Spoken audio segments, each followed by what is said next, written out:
Good morning everyone. Hope everyone is doing well. So today's lecture is on soft tissue oral lesions in children, which includes the gingival and periodontal disease in children. The topic also includes the oral or the soft tissue lesions that are present in the oral cavity.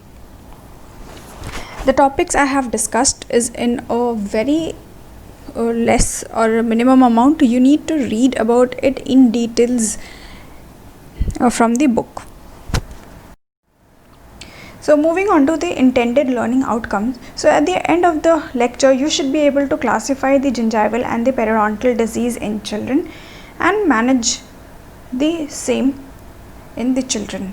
So because as we know, there's a different set of management protocols that are to be discussed or to be treated or to be used for children, and a different set that are used for adults. As we are dealing with the pediatric dentistry, we will be mostly discussing about the treatment plan that is to be included for children. The first disease or gingival disease that would be discussing is the eruption gingivitis.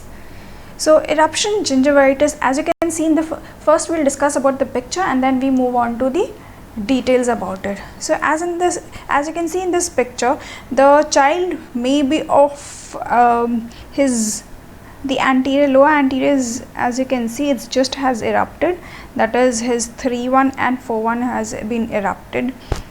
So from the picture itself, you can see that because of the eruption of 3-1 and 4-1, there is some amount of inflammation around the tooth. So this is called as eruption gingivitis. You can even see in the picture, which is the upper anterior teeth, all the 4 teeth are again there is gingival inflammation of the marginal gingiva. So this is the most common, but it is transitory. So it is not a continuous phase that it stays forever, but it is transitory. So once the tooth erupts into the oral cavity, the inflammation subsides.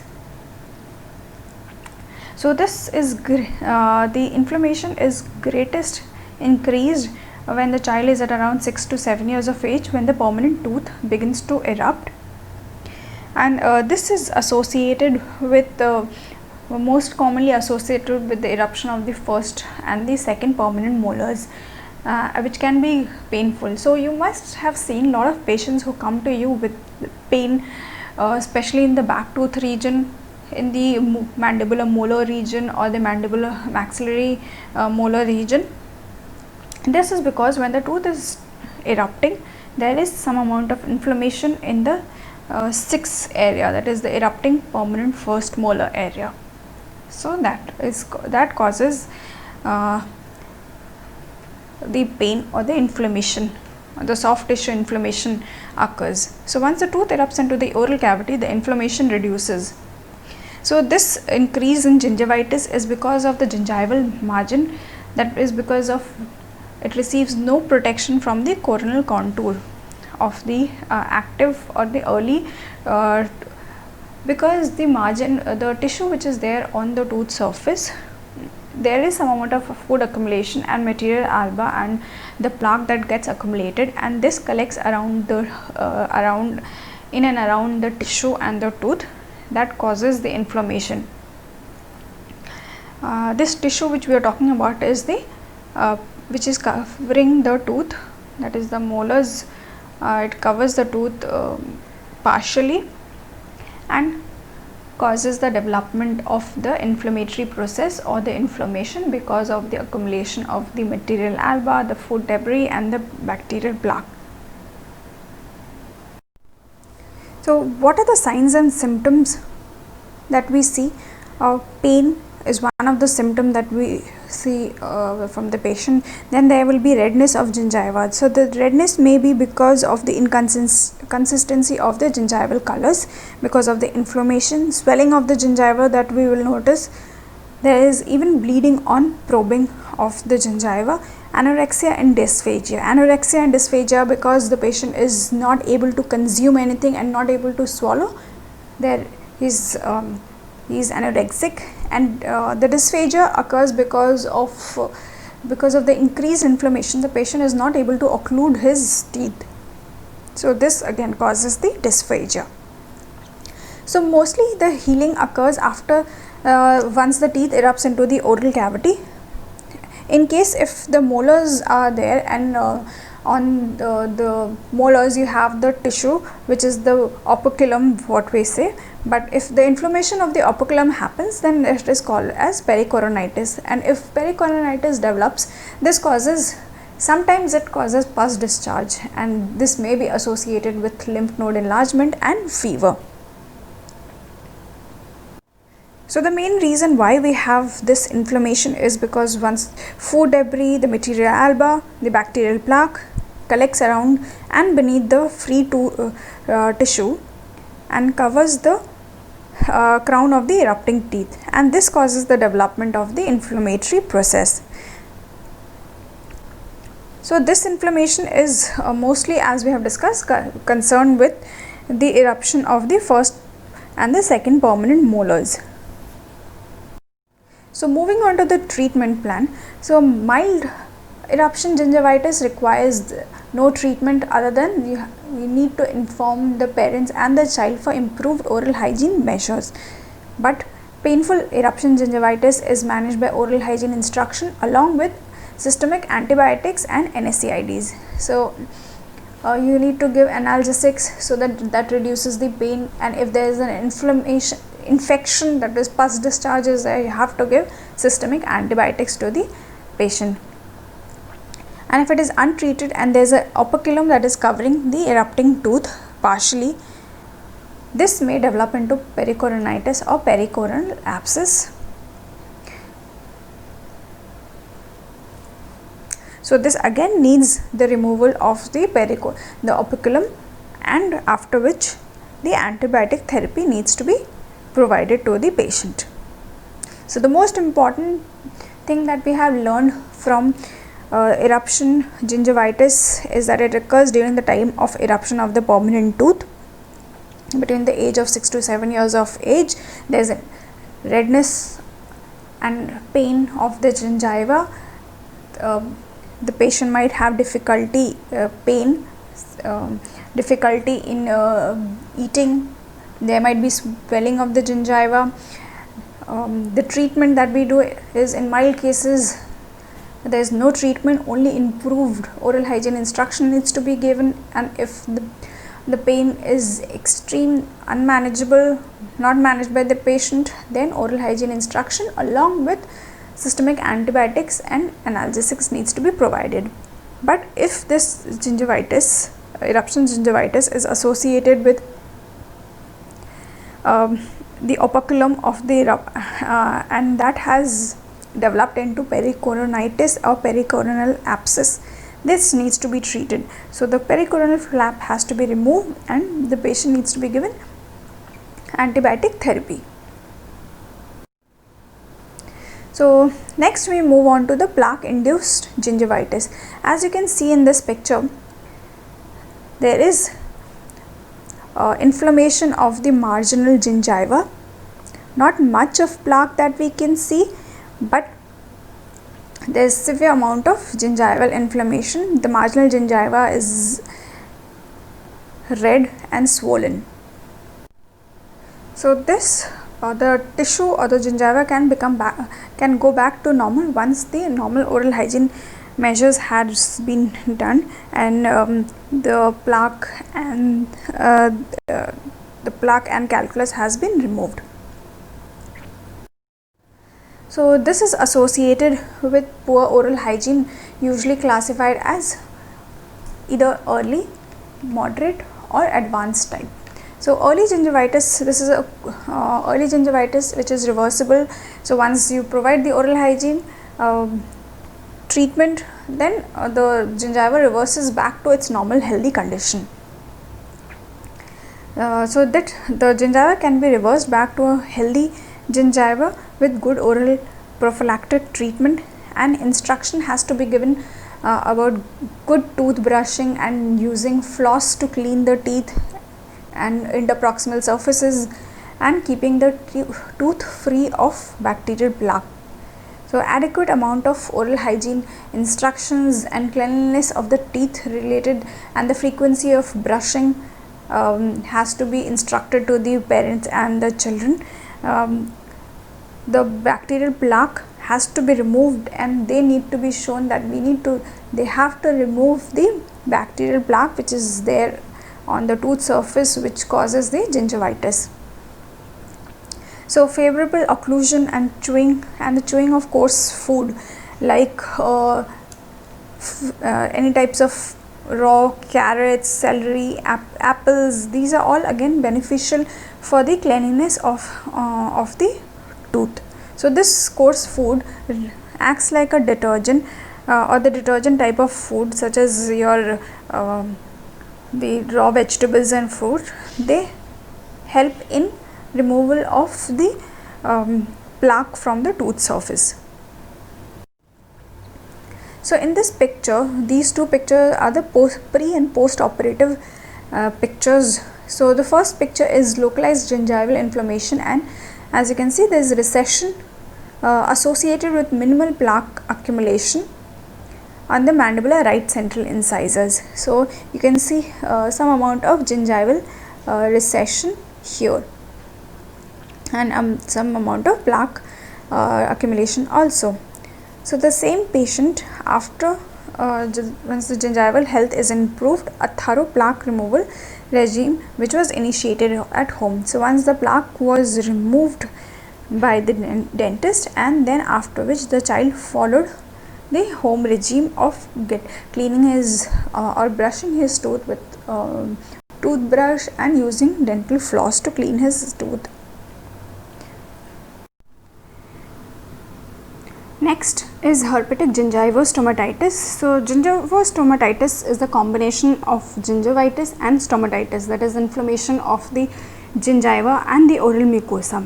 So in the herpetic gingivostomatitis is caused because of the virus herpes simplex virus, and it's the most common viral infections of the mouth.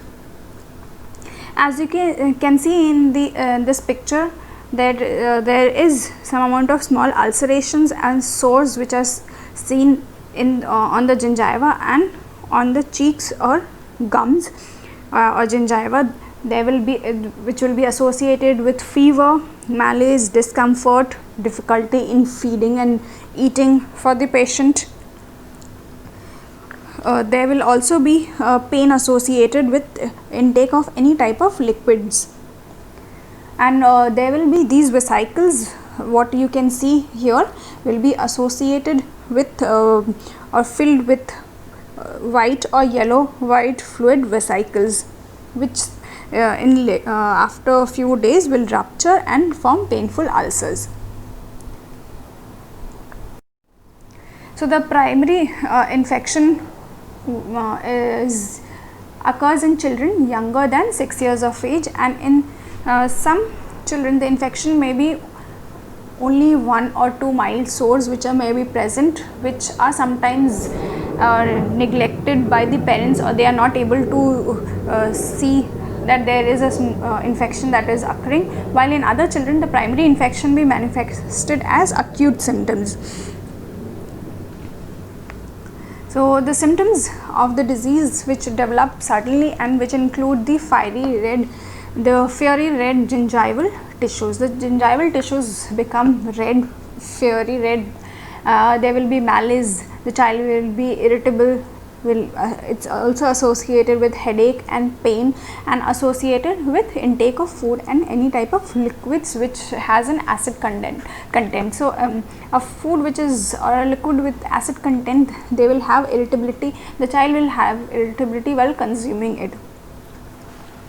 So a characteristic oral finding in the acute primary disease is the presence of yellow or white liquid filled vesicles. So what vesicles we saw in the previous picture, that these vesicles will be first what we see is vesicles which are filled with white liquid or yellow white liquid, but within few days these vesicles rupture and form painful ulcers, so which are around 1 to 3 mm in diameter, and they may be covered with a grayish white membrane which have a circumscribed area of inflammation. So around the whitish gray membrane ulcer, the circumscribed area will be inflamed or it will appear reddish.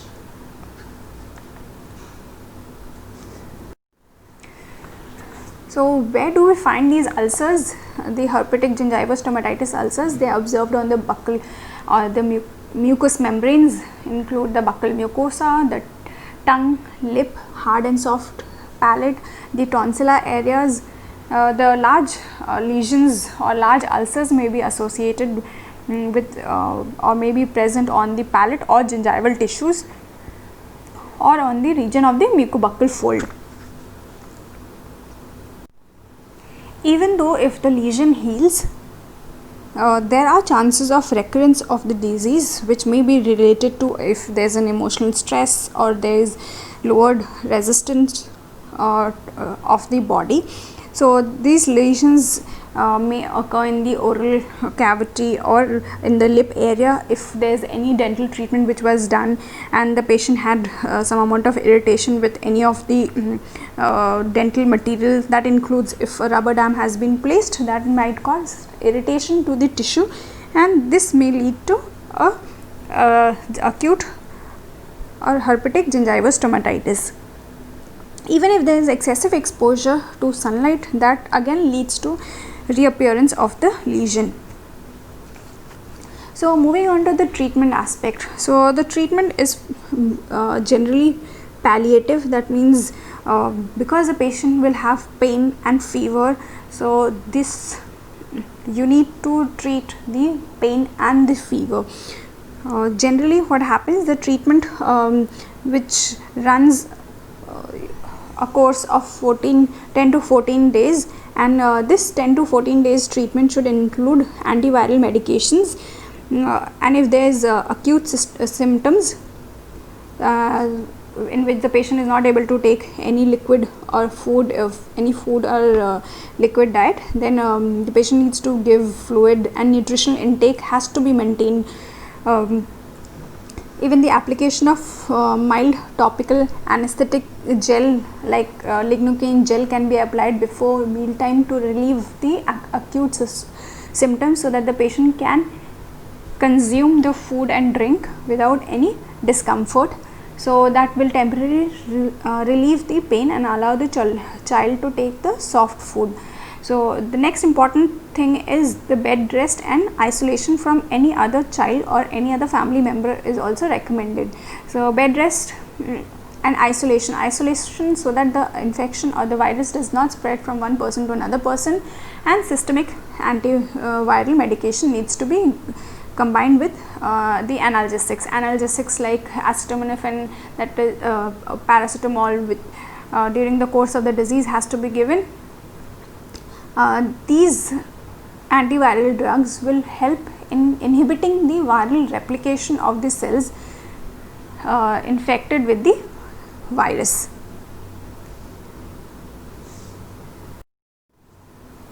So this is one of the picture in which picture which was mentioned in a book, herpes which was seen on the dorsum of thumb, surface of the thumb of a 3 years old child.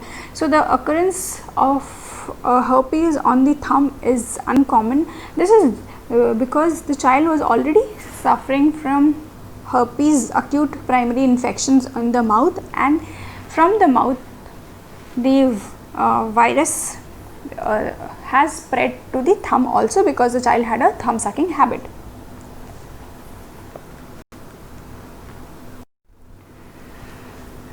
Next we move on to the recurrent aphthous ulcers. So the recurrent aphthous ulcers, as you can see in the first picture, that is picture A, there is a small ulceration, that development of recurrent aphthous ulcer in the mucobuccal fold above the primary canine, or in the above the primary canine and or the molars, as you can see in the picture A. the picture B, 5 days after the lesion is well developed, the ulcer has become circumscribed area and there is some amount of inflammation. So the first picture shows initial stage where the ulcer has developed, and picture B in which 5 days after the lesion has well developed ulcer and there is circumscribed area of inflammation which is seen.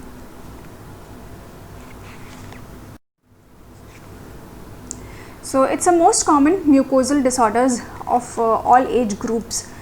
So aphthous ulcers are seen in children and adults, and it affects the unattached mucous membrane. It is characterized by recurrent ulceration on the moist mucous membrane of the mouth, in which both discrete and confluent lesions form rapidly in certain sites and feature a round to oval cratery-form base, raised reddened margins and pain. So this is a definition of aphthous ulcer. So aphthous ulcer is mostly present in moist mucous membrane inside the mouth, and the lesion has specific sites that they are present. They are oval or round in shape, and they have a crater like base, that is a slight depression is there. The margins are raised and reddened and associated with pain. So these are the few important characteristics of aphthous ulcer, that it has a base which is crater form, the margins are raised and red associated with pain, and it is mostly present in the moist mucous membrane, but it has few specific areas where it is present, not always, especially the tongue, then the buccal mucosa. These are the few places where it is most commonly seen. So the cause of aphthous ulcer is unknown. It is said that it might be autoimmune reaction of the epithelial oral epithelium, or because of local or general factors. So the local factors that it include maybe because of trauma, that is during consuming or biting on a food, trauma at that time, then allergy to any of the medication, and salivary gland dysfunction. Nutritional deficiency and minor oral injuries like cheek bite may also cause recurrent aphthous ulcers. So the treatment for aphthous ulcers is focused on promoting the healing of the ulcers. Then the reddening ulcer duration, you have to reduce the ulcer duration and the patient pain. Then maintaining the patient nutritional intake and preventing or reducing the frequency of recurrence of the disease. So you have to promote the healing of the ulcer. So how do you promote the healing of an ulcer? Is by inducing less of trauma, taking in soft diet, less irritation to the oral mucosa, then reducing the ulcer duration and patient pain. So you have to reduce the ulcer duration, you have to see that the ulcer heals faster, and the pain and discomfort by the patient is also reduced. So the pain can be reduced by giving or applying an anesthetic gel, so that the pain is reduced, especially when the patient consuming any diet. Then maintaining patient nutritional intake. So if the ulcer is because of any nutritional deficiency, the patient has to take in the deficient nutrients in his diet, and preventing or reducing the frequency of recurrence of the disease. So the recurrence of the disease can be reduced by either reducing the amount of trauma to the tissues, or if person is allergic to whichever substance he's because of which he's got aphthous ulcer, that has to be reduced. Then taking in the proper nutritional diet has to be maintained. Then the topical anesthetic agents especially can be used, like benzocaine gels can be used, which are helpful. Then topical application of tetracyclines can be used, which these are the treatment. So the primary line of treatment for these aphthous ulcers is the use of topical gels. Topical gels, which I have already mentioned, that is lignocaine or benzocaine, that can be used. Then cream and ointments as anti-inflammatory agents can be used. Then a topical corticosteroid like triamcinolone can be applied on the area with a mucosal adherent to the surface of the lesion before meal and before sleeping. So a corticosteroid with can be applied on the tissue surface with a mucosal adherent surface, so that the topical medication stays on the lesion for a longer time, especially during the especially during before meals and before sleeping. Topical anesthetic I have already discussed, that is benzocaine is effective. Then topical application of tetracycline to the ulcers helps in reducing the pain and shortening the course of the disease.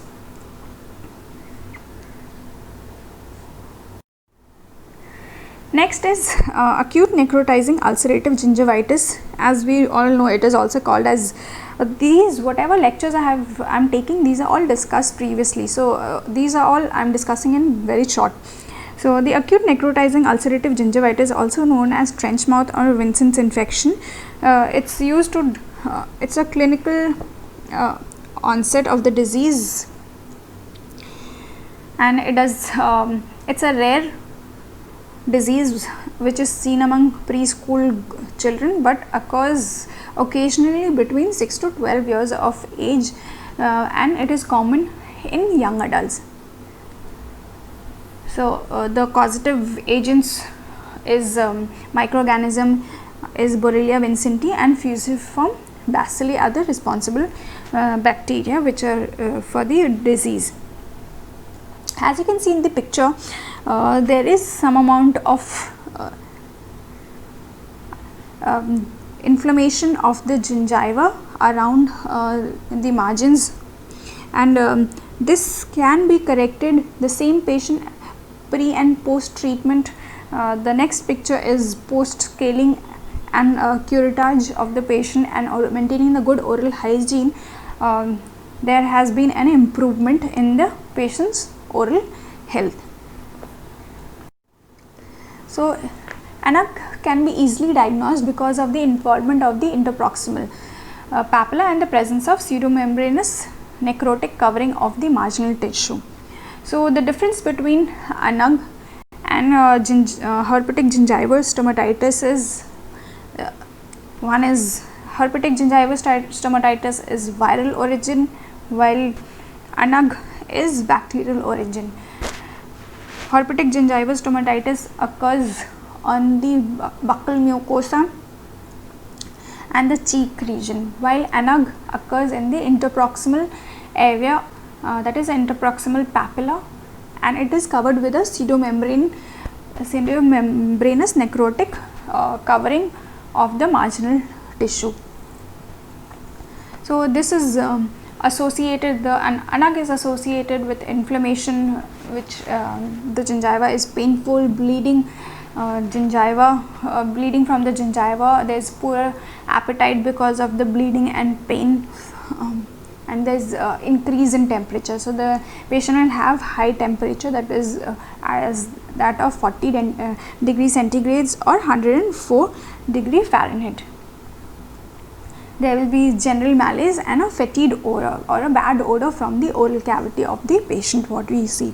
So the treatment for ANAG is subgingival curettage that can be done, debridement, and the use of mild oxidizing solutions can be used. If the gingiva which is acutely inflamed, there is severe pain with inflammation and an extensive inflammation, then antibiotic therapy is indicated. So the best form of treatment is subgingival curettage and debridement with a mild oxidizing solutions, and if it is acute form, then you have to go for antibiotic therapy. So improve oral hygiene, the use of mild oxidizing mouth rinses after each meal, and daily rinsing of the mouth with chlorhexidine will help in overcoming the infection in the child.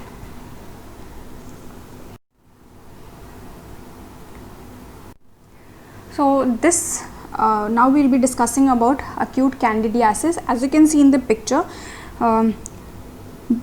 this is called as also thrush. The lesion of the oral tissue appears, which is raised, furry, white patches, which you can see in on the dorsum of the tongue. And once this is scraped from the tissues, there will be bleeding sites or bleeding surfaces.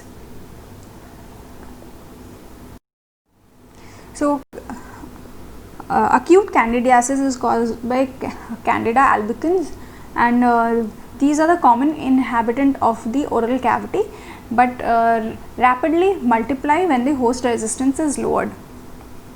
So the Candida albicans are always present in the oral cavity of a normal human being, of a normal oral healthy oral cavity, but they multiply when the host resistance is lowered.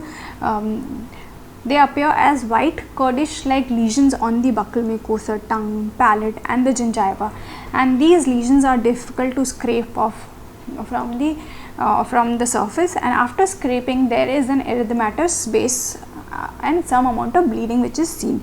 So the treatment in this acute candidiasis is, in mild cases, maybe just washed without any treatment, while in extensive cases antifungal antibiotics can be given.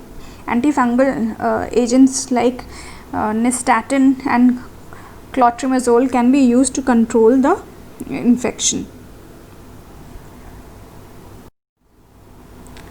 Next is scorbutic gingivitis, which is caused because of deficiency of vitamin C or because of scurvy, if the patient is suffering from scurvy.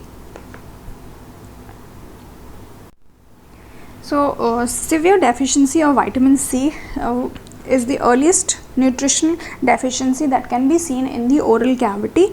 So in scurvy, as you can see, the gingiva appears bright red, which is swollen, ulcerated, and they are susceptible to bleeding. So as you can you can see in the picture, the margins, the involvement is usually limited to the marginal gingiva and the papilla.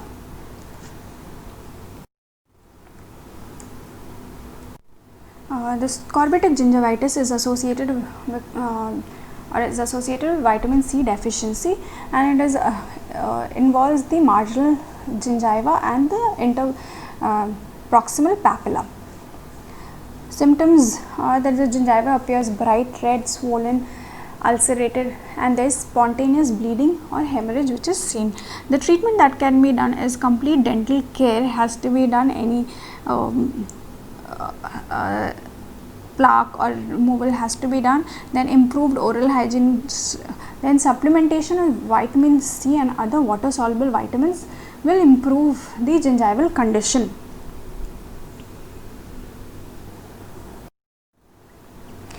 Next is early onset periodontitis or aggressive periodontitis. Aggressive periodontitis is more common in children and adolescents, and periodontitis it is called as inflammation of the gingiva and deepening of the periodontal pockets. There is even destruction of the supporting alveolar bone. So as we know, the chronic periodontitis is more common in adults, while the aggressive periodontitis is seen in children and adolescent.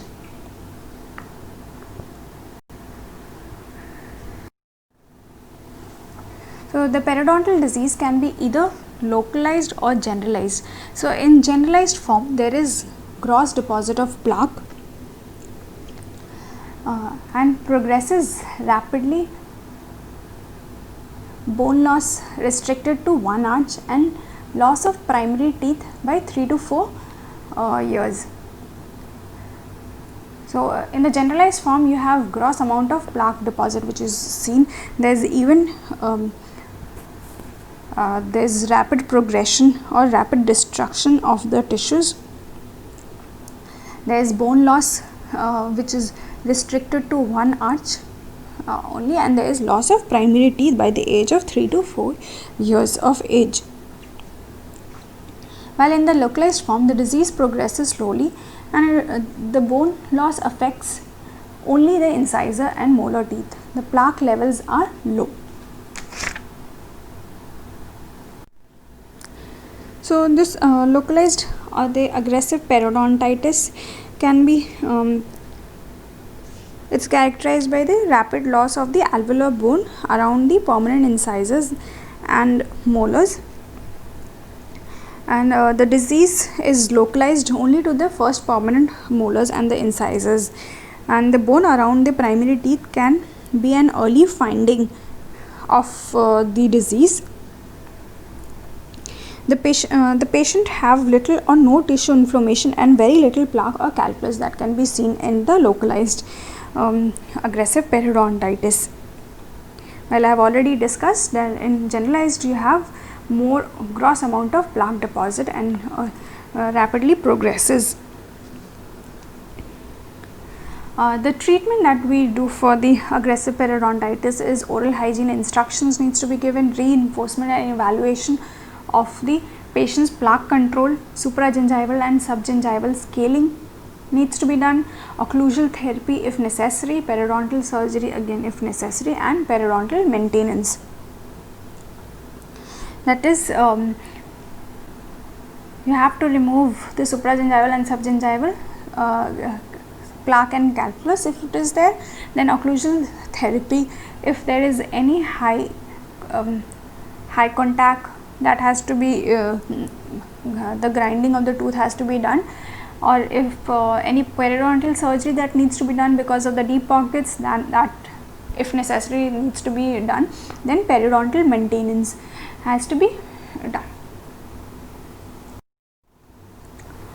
Next we move on to the frictional keratosis. So the frictional keratosis is the constant rubbing of the mucosa which may cause white patch that can disappear if the causative agent or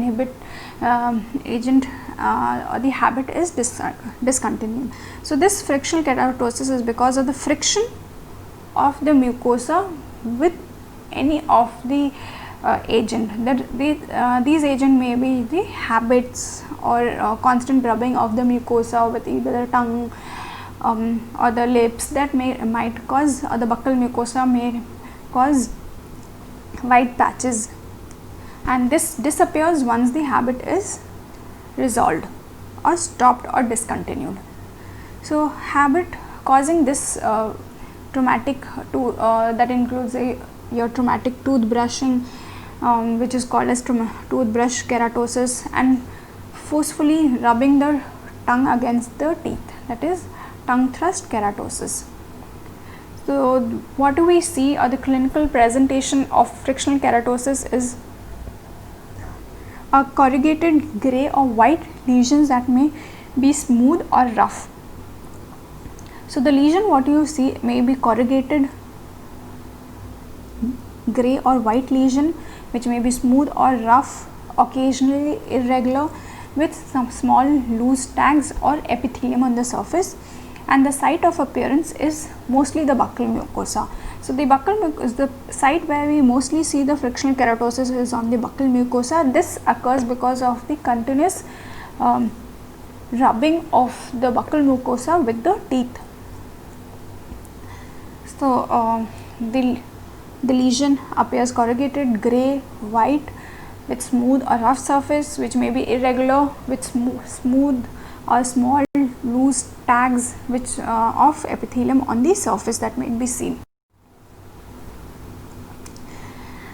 The picture over here depicts the keratosis because of constant breastfeeding. So this is because of the breastfeeding that we see the keratosis on the lip of the infant. So the treatment is removal of any intraoral irritants and discontinuation of the causative habits usually resolves these lesions. So if we have an irregular if you have a tooth which is restored and slightly irregular on the buccal surface and it's constantly irritating the buccal mucosa, that will again cause the frictional keratosis on, and this lesion will appear on the buccal mucosa. So how do we treat it? This removal of the irritant will resolve the lesion. Next we move on to the linea alba. This is mostly present on the buccal mucosa close to the molar areas, specifically when the maxillary and the mandibular tooth are occluding. So this condition is a benign finding which is located on the buccal mucosa across the commissure and which extends posteriorly towards the molars. It presents as a distinct white linear area on the buccal mucosa opposing the planes of occlusion on the lateral border of the tongue. So the treatment for this is, there is no treatment that is needed as the condition is a benign one.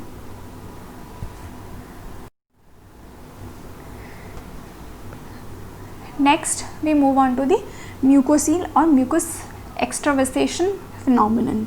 So the picture is of a 1-year-old boy with a labile mucocele and the commissures of the lip. So a mucocele is a lesion that results from the extravasation of mucus into the connective tissue of the oral mucosa secondary to the rupture of the minor salivary gland duct. So there is some amount of extravasation of the mucus into the connective tissue secondary because of a rupture of a minor salivary gland duct. The prevalence of mucocele in children has reported to be between 0.04% to 1%, and mucocele generally appears as slightly bluish nodules measuring smaller than 1.5 centimeters, and most of which have a history of increasing and decreasing in size. So the mucocele is slightly bluish nodule and it is smaller, which is less than 1.5 centimeters, and this generally have either they decrease or increase its size, and on palpation they will either be fluctuant or firm. So the most common location for the mucocele is the lower labial mucosa, which is a site that is most commonly traumatized during biting, and the other locations that include is the floor of the mouth, the ventral surface of the tongue, and the buccal mucosa. The treatment for mucocele is generally very occasionally mucoceles have been reported to rupture spontaneously, but for those mucocele which persist, the treatment consists of surgical excision. So in surgical excision you remove the mucocele along with the associated minor salivary glands to prevent the recurrence of the mucocele again. So it's not only the lesion which is excised, but along with the lesion you excise or remove the associated minor salivary glands. So the other treatment modalities are cryosurgery, electrosurgery, carbon dioxide laser, or laser vaporization. So the mucoceles which are located in the floor of the mouth, called as ranulas, are treated by marsupialization. So the ranulas are larger in size, so they cannot be completely removed from the floor of the mouth, so they need to be treated by marsupialization. Next is irritation fibroma. Over here you can see on the labial surface, once the lip is lifted, the upper lip is lifted, you can see some amount of growth on the lip. This is called as irritation fibroma. So this irritation fibroma is like a benign scar which is there, persistent, long standing irritation in the mouth, and this is also known as traumatic fibroma or fibrous hyperplasia. This is usually due to chronic irritation such as cheek or lip biting, rubbing from the rough tooth surface, dentures or dental prosthesis. So this irritation fibromas represents a fibrous connective tissue hyperplasia. So there is hyperplasia or the growth of the tissues, connective tissues. Occurs secondary to chronic trauma to the oral mucosa. So this is generally, if there is chronic trauma to the mucosa, there is fibrous growth of the tissue or hyperplasia of the tissue. So the prevalence of fibromas is in children is uncommon. So the clinical presentation of fibroma, they appear as nodules which are smooth surface, or sometimes they have an ulcerated surface. So the color of the surrounding mucosa is firm on palpation. So the color what you see of the fibroma is same as that of the surrounding mucosa, and it is firm on palpation. The most frequent location are the mucosal sites that are easily traumatized, such as buccal mucosa, labial mucosa and the lateral borders of the tongue. So this irritation fibroma is nothing but a fibrous tissue hyperplasia because of the constant trauma, and this is not common in children. It does not appear inflamed, or it has the same color as that of the surrounding tissue, and it is firm on palpation. And most common sites are the buccal mucosa, labial mucosa and the lateral tongue. The treatment for fibroma, irritational fibroma, is conservative excision is the treatment, and if the lesion interferes with the normal oral functions, then a definitive diagnosis has to be done, and if the source of chronic trauma is not eliminated, the lesion may recur. So you have to remove, after excising the lesion, you have to remove the traumatic trauma that has been causing the occurrence of the lesion. If the source is not removed, then the lesion might recur. Next is pyogenic granuloma.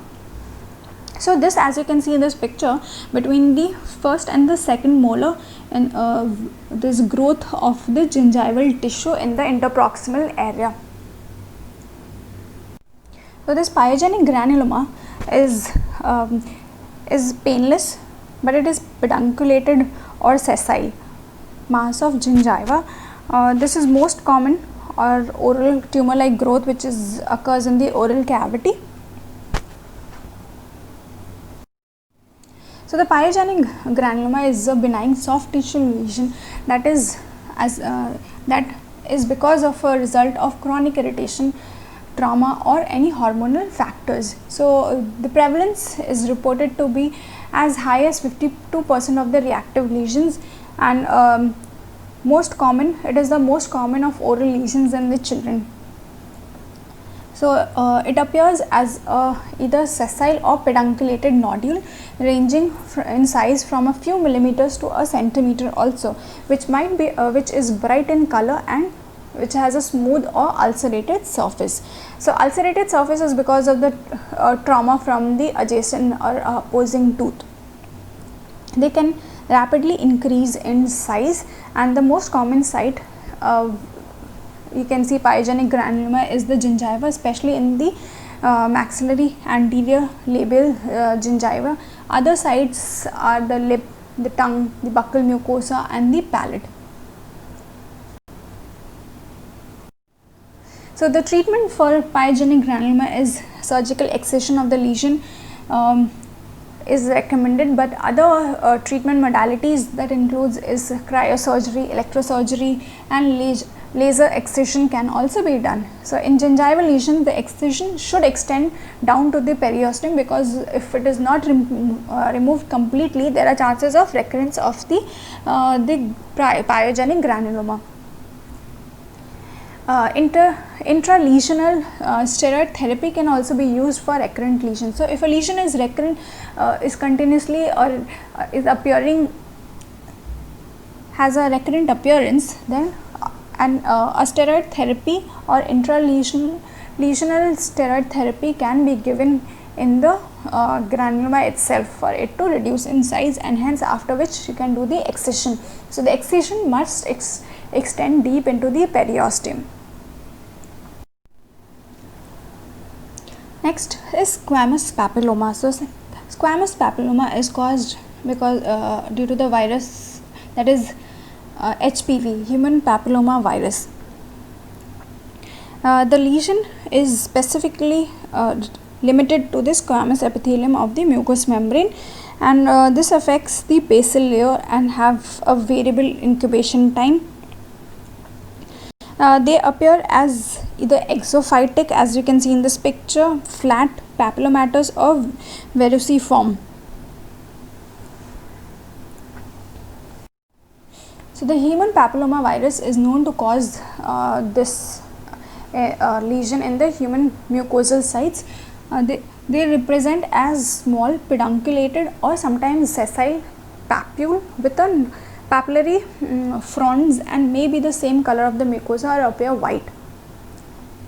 So this squamous papilloma is either pedunculated or sessile, which is small in appearance and have a papillary fronds, and they might even have of the color which is same as that of the oral mucosa or appear white.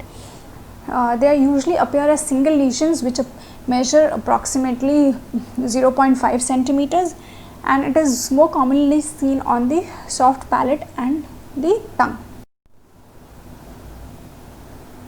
The treatment of choice for squamous papilloma is either conventional surgical removal or surgical excision of the papilloma or laser ablation. So, or even HPV vaccine can help in the prevention of occurrence of this squamous papilloma in children. So, by this we have completed the lecture on soft tissue oral lesions, which includes your gingival and periodontal disease. There are a lot of them which I have included, but some of them which I have not included, which you have to read it from the notes. There will be questions which will be later discussed, and we will have a discussion in the Google Classroom. Any questions or queries you can ask us in the Google Classroom. I will be updating any questions or notes or MCQs on the Google Classroom soon. Thank you.